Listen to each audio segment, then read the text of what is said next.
And we were at this hotel, and we had adjoining rooms to Corrine's room and also to our two grandkids, Eleanor and Micah's room. Trust me, that wasn't my idea. It was definitely not my idea.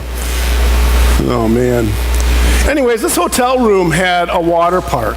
And I don't have to tell you, for having a 6-year-old and a 3-year-old with us, what that meant.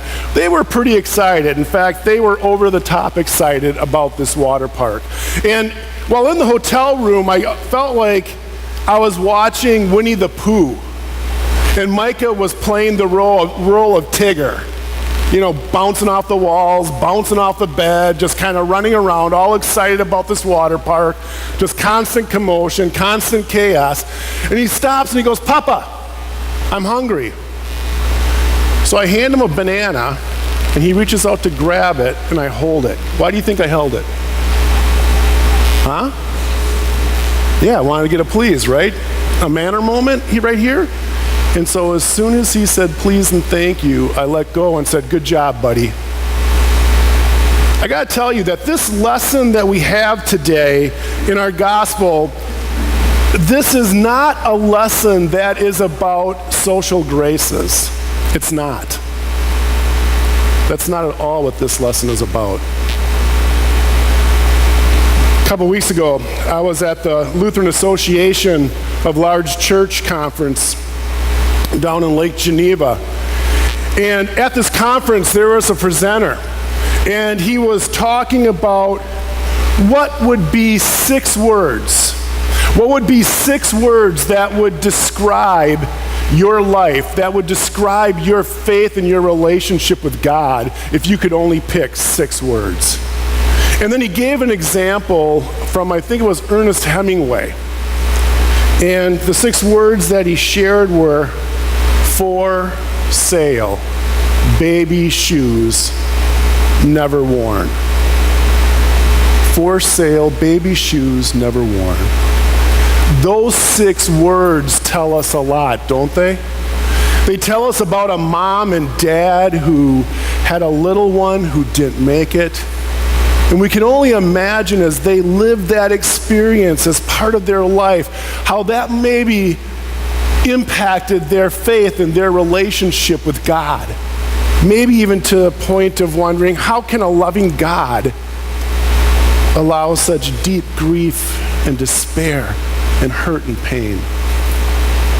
Those 6 words have power. Well, I got thinking about our Samaritan leper who was healed. And I got wondering about his situation and what would be his 6 words that he would use in our story for today. I wonder because this guy had an experience that obviously had to change and shape his faith in some way after Jesus healed him. I wonder what his 6 words would be. I can only imagine what they might be, but let me give it a shot. Returned, praise, worship, thanks, get up, go. Pastor, that's 7 words. Yeah, that's why I don't teach math. Let me try this again. Worship.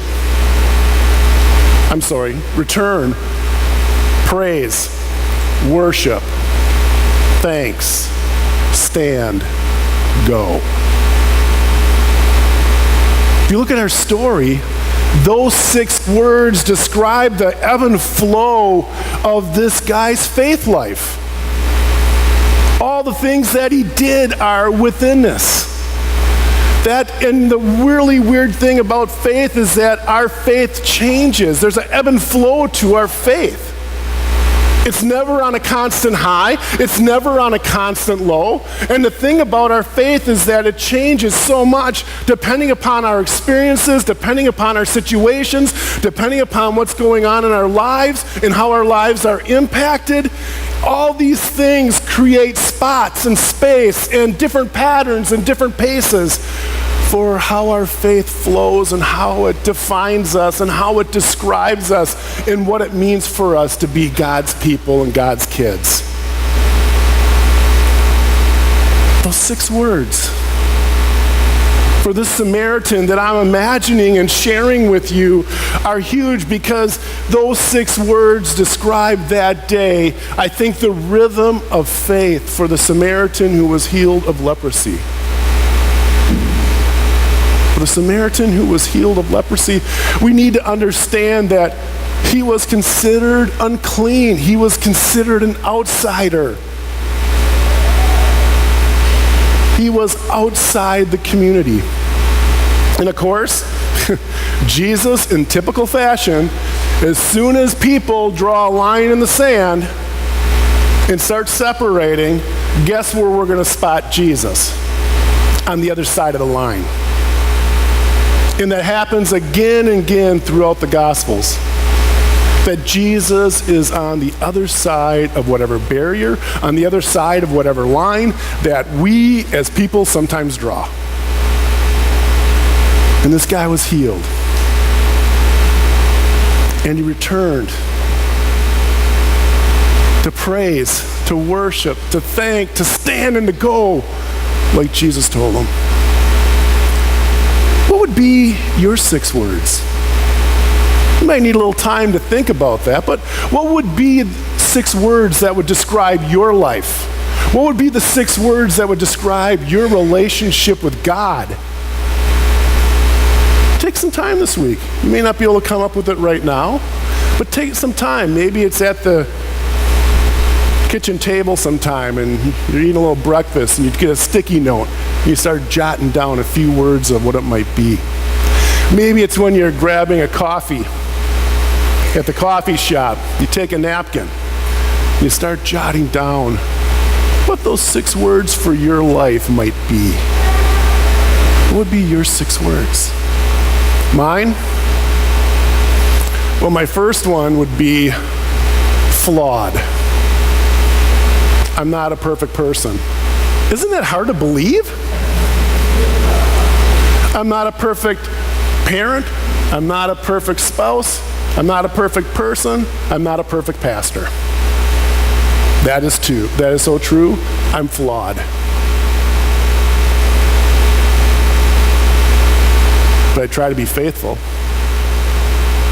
I try to be about what God is calling me to do, what God's calling us to do. My other word would be broken. Yeah, I've been glued back together and I've been taped back together, but Dad dying when I was 8 years old, that still trips me up and messes me up once in a while. Going through a divorce I never imagined broke me to my knees. But yet, I'm blessed. I'm blessed. I'm blessed by this beautiful church family. I'm blessed by Pam and the kids and the grandkids. And oh, by the way, we got 2 more coming. Yeah, end of March and the 1st of May, so we're pretty excited. I caught myself today, honey. Thursday night I said we got 2 in the oven, so I was trying not to do that today, but Pam's like, don't do that on Sunday. Again, I'm flawed. So I got flawed and faithful, broken and blessed, and then Jubilee. Jubilee is that Old Testament concept where debt's erased. Things are forgiven. There's a new chance to start all over again. Which brings me to my last one of joy. Because joy is the good news that we're given. What would be your 6 words that would describe your life and your relationship with God? I would love to hear that, hear your 6 words sometimes.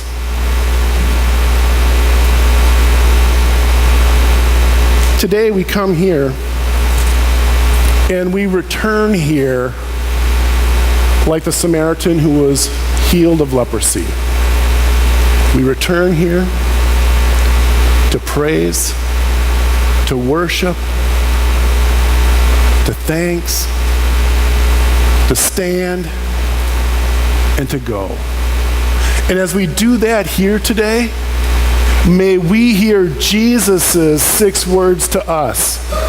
Your faith has made you well. Amen.